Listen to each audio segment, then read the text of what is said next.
The content in this magazine could contain references of topics and difficult subject matter that may be triggering. Please honor yourself, inner knowing, and proceed with whatever help or guidance you feel is intuitively aligned.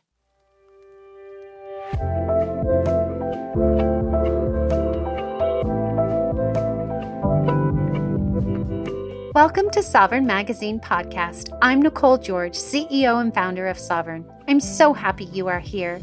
We are the magazine, podcast, and community guiding 5 million women to their sovereign selves. From heart-led conversations to magical meditations, our inspiring guests will show you how they can help you step into your sovereign self. Are you ready to listen to your inner voice and step into your power? Then keep listening to hear all of the intuitive messages meant for you today.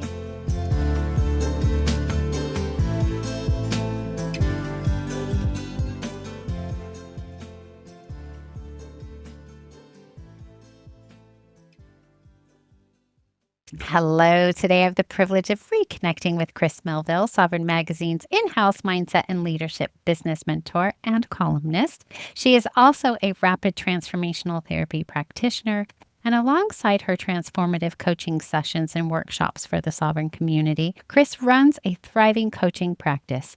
With over 30 years of corporate experience, she is passionate about empowering women to overcome mindset challenges and build thriving businesses. A true expert in personal empowerment, Chris helps others step boldly into their power. Welcome back, Chris. Hello, Nicole. Hello, the lovely ladies of Sovereign. It's so nice to be back. I've got my witchy mug today. Ooh, we're gonna be witchy, yay!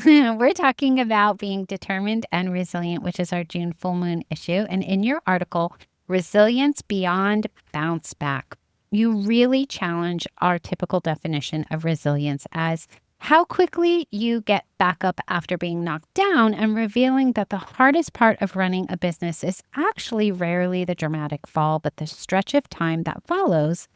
Perhaps maybe like the quiet weeks after a lunch that doesn't land, or the long middle where effort hasn't been rewarded, or maybe the period where you're still showing up without validation. So for those who haven't read your article yet, why don't you share more about this topic? Resilience is one of my favorite qualities in a person, and certainly my favorite quality in me. I do feel like I'm a very resilient person, but I started to question what resilience means years ago when somebody I knew said something to me about how he admired the way I always took a blow to the chin. And we tend to talk about how quickly you bounce back, don't we? And I'm like, that sounds really different. You know, you bounce back is like afterwards. Taking a blow to the chin is about, you have something hit you and you stay standing, right? So that's when I started to kind of question my idea about resiliency. And I do really believe that resiliency isn't about how you pick yourself back up.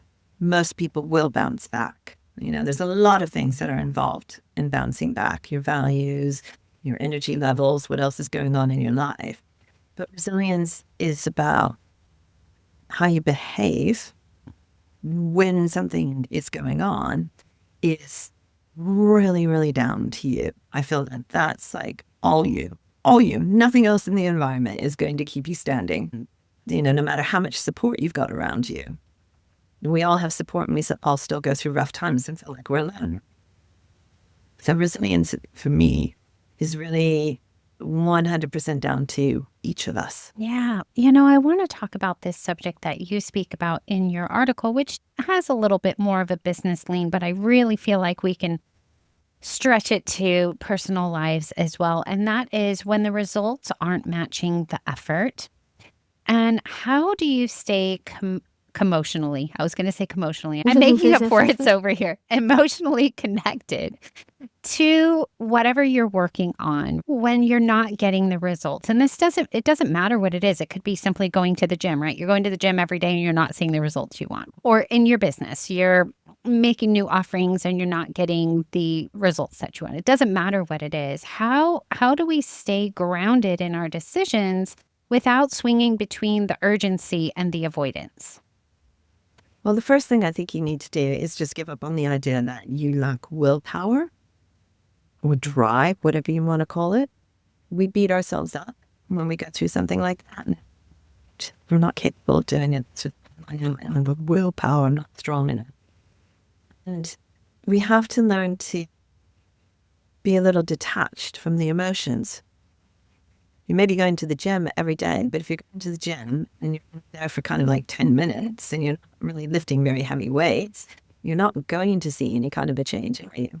So if we can detach ourselves from the emotional side of like, I'm not getting what I want, I'm doing this work for it, and looking at it from our logical side of our brain and say, okay, what's not working here? What do I feel is not working? What can I adjust? So I talked in here, the launch that doesn't go right. Doesn't mean you shouldn't keep trying to launch it. It just might mean, you know what? I didn't do the launch the right way. What can I change about the launch? Yeah. What have I seen other people do that are successful? Oh, I see this all the time with my clients. Put out 10 million posts. So what? So what? If you're just depending on a post to help you sell something, you're depending on somebody else. You're depending not even on somebody else. You're depending on a thing. You're depending on an algorithm. 3 to 5% of your audience will ever see any of your posts. 3 to 7%, even in a mind of thinking of potentially buying from you. Do the math. You have to be proactive. You have to take action. You can't just sit there and I'm trying. You have to try in the most efficient and effective ways. Yeah. And I find no coincidence every time we have to re-record an episode for whatever reason, because somebody's mic cuts out. And it always seems to be you and I for some reason. One of us, our mic always cuts out. It doesn't happen to anyone else, which is so funny. Anyway, this is just our thing. It always comes back to this is why. And here's why. Your episode, your show of Radical Responsibility released today. And I wanted to say to you, and I think another part about this is honesty and taking radical responsibility for what you are or aren't doing. And I'm going to use myself as an example, a personal example. I was going to the gym and I'm like, yeah, man, I'm hitting it really hard, this, that, and the other. But my diet was a little trash.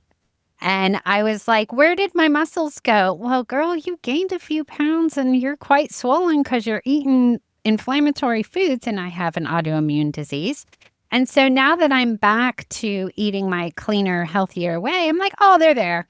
Like all the gym is working. I just was covering it up with inflammation. So I had to get radically responsible for my actions and be honest with myself that it wasn't that I wasn't getting the results in the gym. I was covering it up with something else. And so in your business, if you're feeling uncertain, I think you do need to get radically responsible, don't you think? Yeah. And what's better than taking control? We all sit here and talk about how much we love to be in control of things. Everybody, I don't think I've come across a solopreneur yet that's not a self-confessed control freak, right? To control everything. But when something goes wrong, we start looking for the external reasons that it's going wrong and not turning the spotlight on us. And that doesn't mean that you're not working hard. Maybe you are. Maybe you just need a little tweak to your strategy, or you need to change your wording and your messaging, or you need to look at maybe it's a social media channel that you're using. Your ideal clients just aren't there, right? It's just, and I come from a science background. I have a BSc in animal science and I'm minored in psychology. So for me, I'm always looking for the data. Everything's data. It's not bad habits. It's not, reasons to get down on yourself. It's data to help you understand what's going on. Yeah.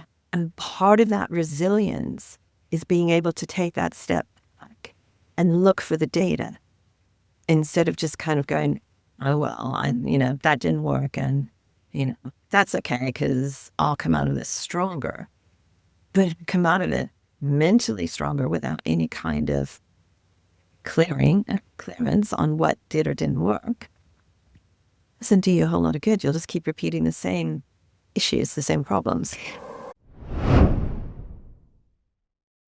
Inside the Sovereign community, you'll find more than a social platform.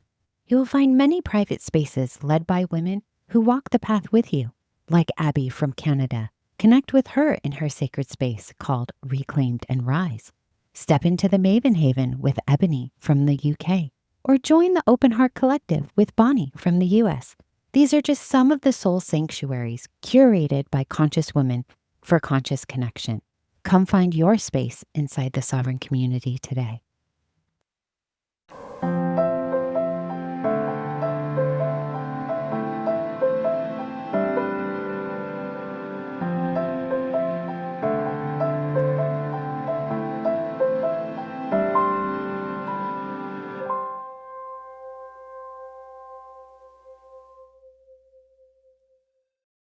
Okay, I'm going to move us into steps to your sovereign self because I think that this next question is going to be really important to kind of solidify this topic around being determined and resilient.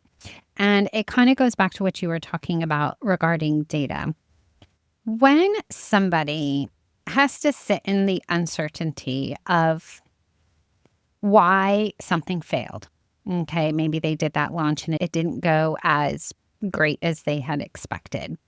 What's the difference between them processing their legitimate concerns for it versus them spiraling into catastrophizing? Well, spiraling into catastrophizing gets you nowhere. And I can say that because I wear the badge of a reformed catastrophizer.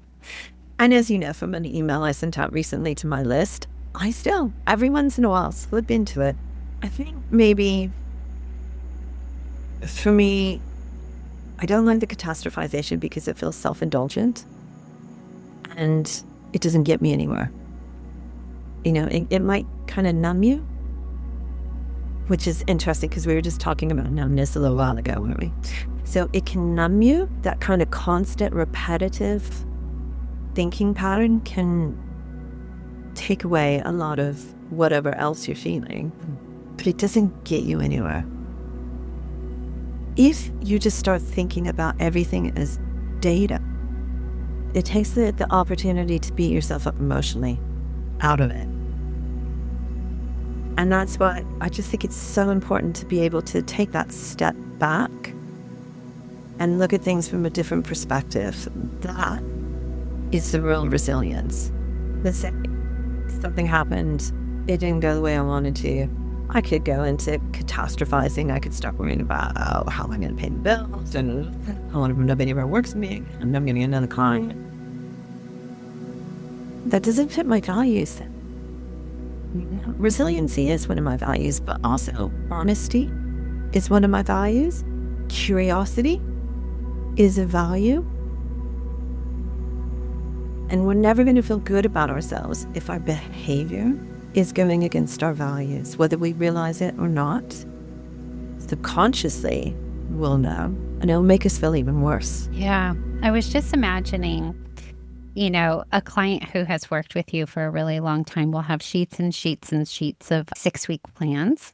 And I was thinking to myself, if I had a situation where I was catastrophizing, which I do sometimes, it's usually related to perimenopause anxiety or some other external thing. I recognize it and sit with it. And then I'm like, okay, but what is the truth about it, right? Honesty.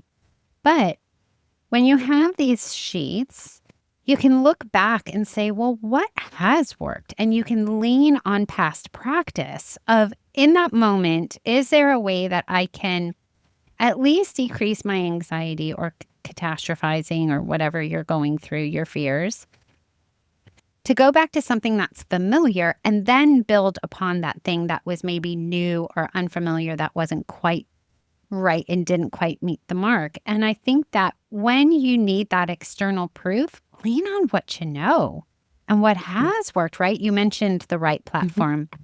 I know 100%. There are certain platforms that are just not for us. Sovereign Magazine, I mean.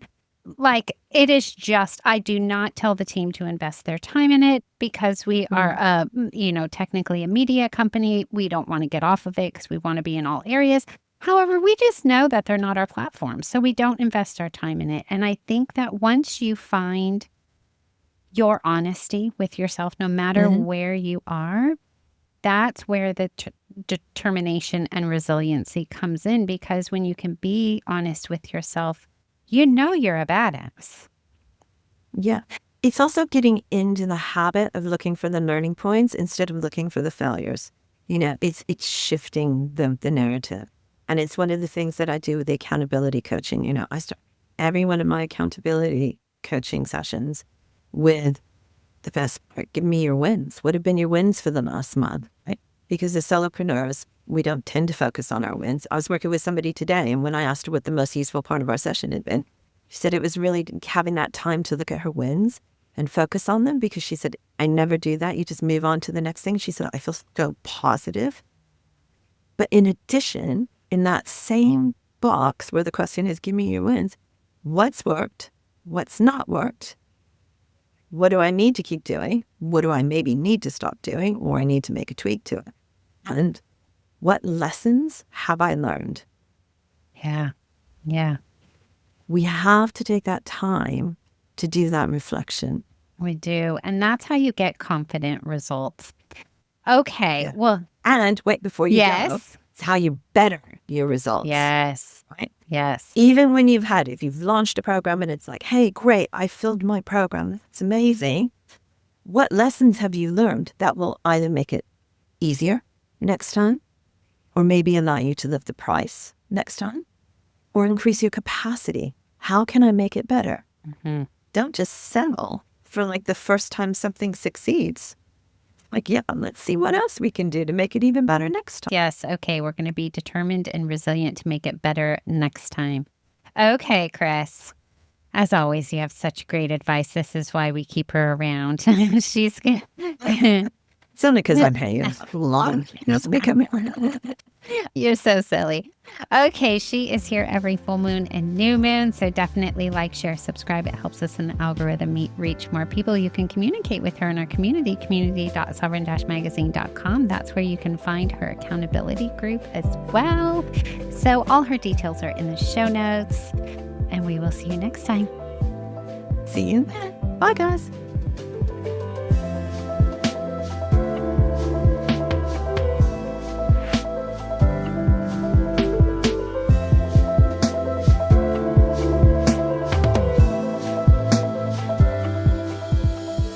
Thanks for listening.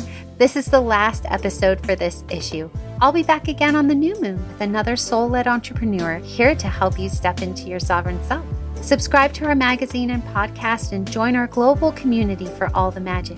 Details to connect with today's guest or join the movement are in the show notes. And if you enjoyed this podcast, please leave a review. It helps us reach our goal of guiding 5 million women to self-sovereignty.